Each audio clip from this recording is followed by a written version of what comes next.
Students, आज हम लोग आवर्त बीजी पादपों में जनन का पार्ट 8 पढ़ने जा रहे हैं। आज का वीडियो काफ़ी इंटरेस्टिंग होने वाला है क्योंकि आज हम लोग पढ़ने जा रहे हैं नर युग्मकोद्भिद का विकास।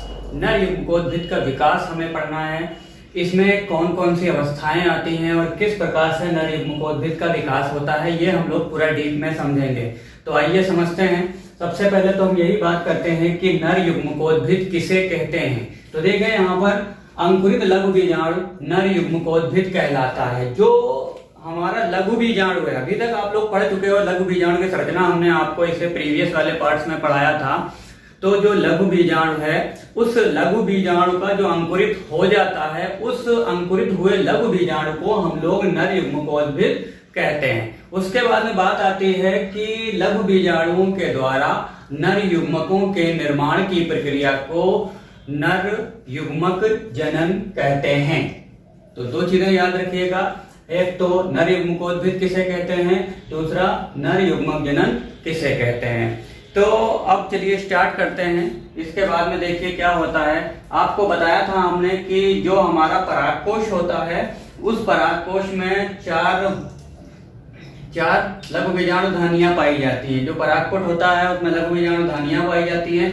उन लघु बीजाणु धानियों के अंदर लघु बीजाणु मात्र कोशिकाएं होती हैं, जिनसे लघु बीजाणुओं का निर्माण होता है। अब देखिए आवर्त बीजी पादपों में क्या होता है, जो लघु बीजाणु होते हैं उनका विकास यहाँ से प्रारंभ हो जाता है। जो लघु बीजाणु होते हैं, उन लघु बीजाणुओं का जो विकास होता है वो परागकोश के अंदर ही प्रारंभ हो जाता है। इसे हम लोग बोलते हैं प्रीकोशियस डेवलपमेंट या स्वस्थानीय विकास।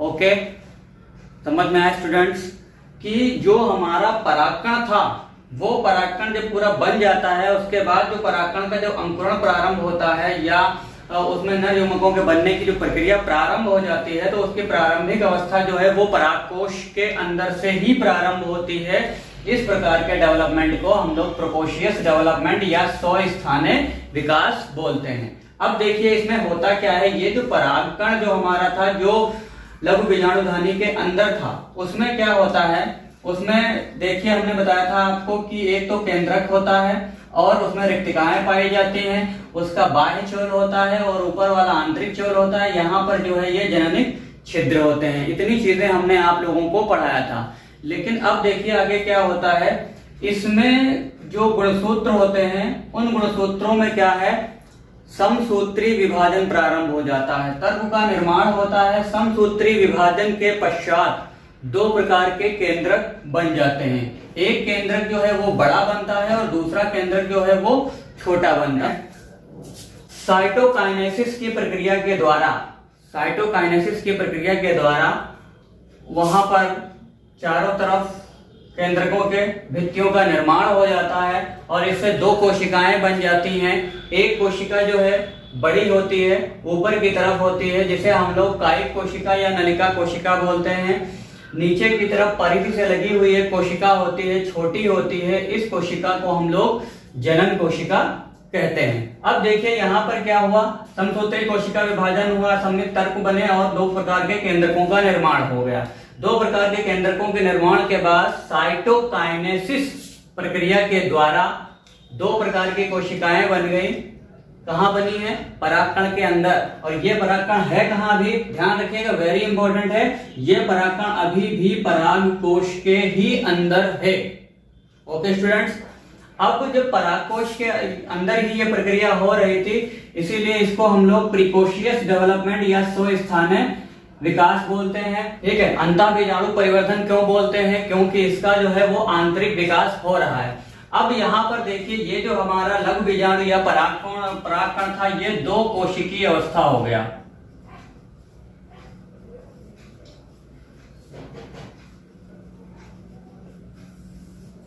अब इस द्विकोशिकीय अवस्था के बाद में होता क्या है, देखिए द्विकोशिकीय अवस्था के बाद में क्या होता है, लगभग जो हमारे प्रारूपिक आवर्त बीजी पादप है उनमें लगभग 60% या इससे अधिक 60% या इससे अधिक पादपों में इसी अवस्था में इसका परागण हो जाता है। जबकि अन्य 40% जातियों में जो हमारा जनन कोशिका है इसमें एक और विभाजन होता है और ये 3 कोशिकीय अवस्था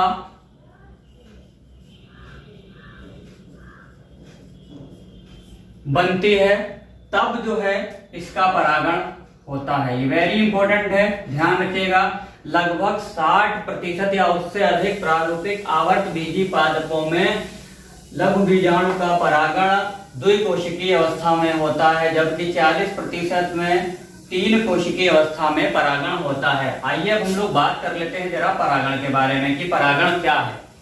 देखिए, परागण यह है कि परागकणों का पुंकेसर से निकलकर स्त्री केसर के प्रतिकाग्र पर पहुंचने की प्रक्रिया को परागण कहते हैं। क्लियर, समझ लीजिए। परागकणों का परागकोश से निकलकर स्त्री केसर या जायांग के प्रतिकाग्र पर पहुंचने की प्रक्रिया को परागण कहते हैं।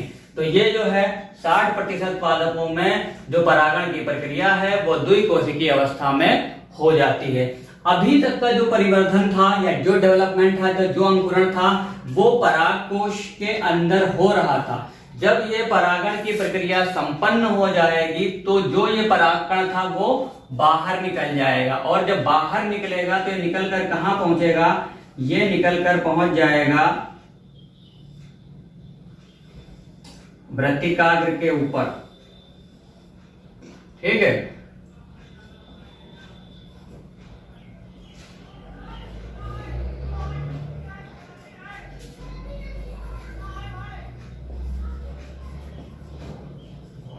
वृत्तिकाग्र के ऊपर पहुंच जाएगा। तो इस प्रक्रिया को हम लोग बोलते हैं परागण। ठीक है, अब एक चीज और ध्यान रखिए आप, यहां पर जब इसका परागण होता है उस समय ये जो अवस्था होती है परागकण की या लघु बीजाणु को, इसको हम लोग बोलते हैं अपरिपक्व नर युग्मकोद्भिद। ओके, अपरिपक्व नर युग्मकोद्भिद। अब इस प्रकार से जो लघु बीजाणुओं का या परागकणों का विकास होता है उसे अंतः बीजाणुक परिवर्धन कहते हैं। अंतः बीजाणुक परिवर्धन कहते हैं। जो आपका कैप्सुला पादप है उसमें भी जो परागण की प्रक्रिया होती है वो द्विकोशीय अवस्था में ही होती है। क्यों होती है? क्योंकि कैप्सुला जो है वो एक द्विबीजपत्री पादप है। उसके बाद देखिए, जो अभी हमने बताया आपको कि 3 कोश की अवस्था में 40% होता है, तो जितने भी एक बीजपत्री पादप हैं उनमें जो परागण की प्रक्रिया होती है वो 3 कोश की अवस्था में ही होती है। अब देखिए आगे जो है क्या होगा यहाँ पर, जब ये वृत्तिकाग्र पर पहुंच जाता है तो यहाँ पर आपका एक चीज और क्लियर हो गई होगी कि परागण की प्रक्रिया। लेकिन थोड़ा सा और समझ लीजिए कि ये जो परागकण हमारा है वो कैसे बाहर निकलता है। देखिए, बाहर निकलने का मतलब ये है कि इसका स्फुटन होता है। ध्यान रखिएगा, स्फुटन, इसका परागकोश का स्फुटन होता है। तो परागकोश का स्फुटन होता कैसे है? देखिए,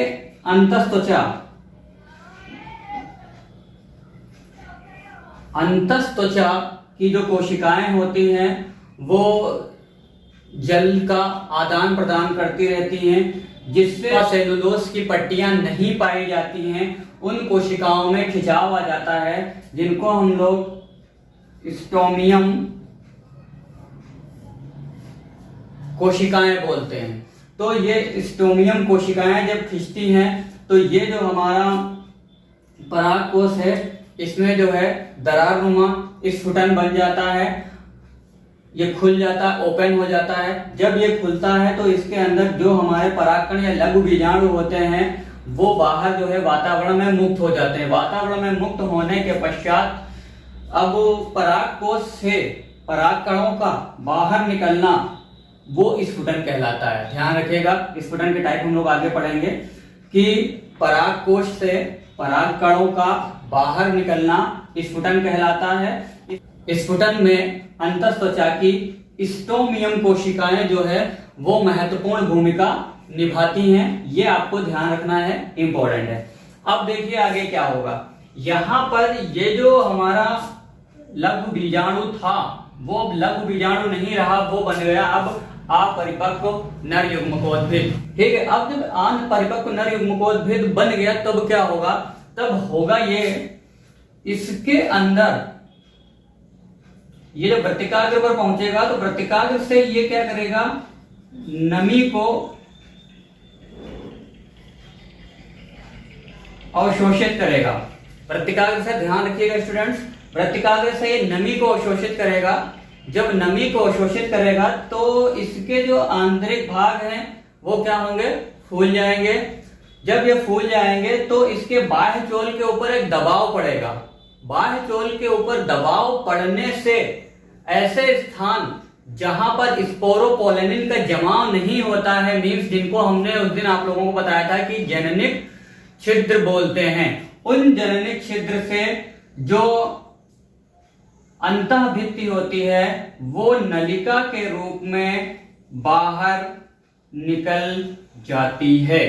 नलिका के रूप में बाहर निकल जाती है। ध्यान रखिएगा, यहां पर यह भी ध्यान रखना है कि कौन सी भित्ति नलिका के रूप में बाहर निकलती, तो जो परागकण की अंतःभित्ति होती थी वो बाहर निकलेगी, ना कि बाह्य चोल।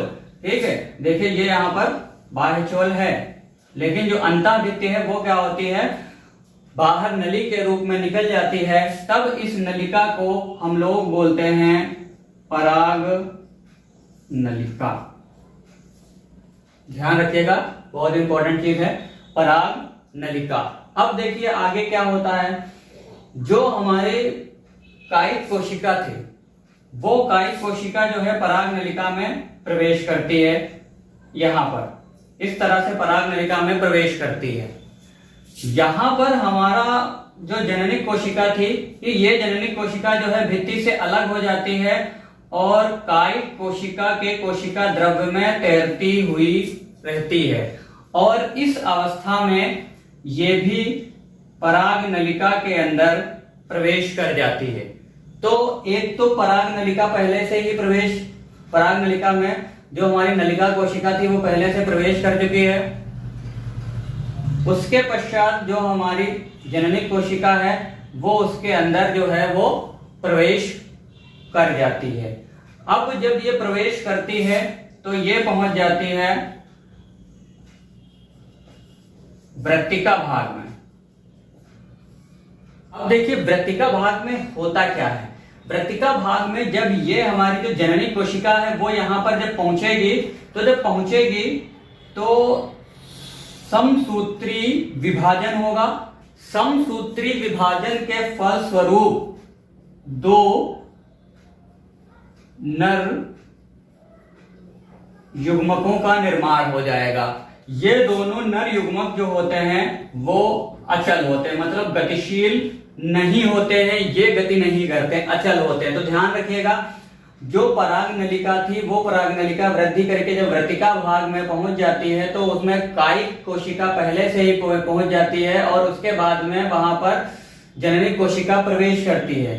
तो वृत्तिका भाग में जननिक कोशिका समसूत्री कोशिका विभाजन के द्वारा दो नर युग्मकों का निर्माण करती है। ये दोनों नर युग्मक जो है वो अचल अवस्था में पाए जाते हैं। अब देखिए आगे क्या होता है। यहां पर हमने आपको बताया था कि एक बीजपत्री पादपों में ये तीन कोशिकीय अवस्था के बाद परागण की प्रक्रिया होती है। तो जो प्रक्रिया यहां पर हुई है वो प्रक्रिया एक बीजपत्री पादपों में परागकोश के अंदर ही होती है। ध्यान रखिएगा, ये बहुत इंपॉर्टेंट डिफरेंस है द्विबीजपत्री पादपों के नर युग्मक में और एक बीजपत्री पादपों के नर युग्मक में, क्योंकि यहां पर देखिए नर युग्मक बन रहे हैं वो वृत्तिका भाग में बन रहे हैं और यहां पर जो नर युग्मक बन जाएंगे वो पराग कोश के अंदर ही बन जाएंगे, तीन कोशिकीय अवस्था हो जाएगी। अब देखिए आगे क्या है। अब इस तरह से बना हुआ जो हमारा ये लघु बीजाणु था ये पूरी तरह से अंकुरित हो गया है।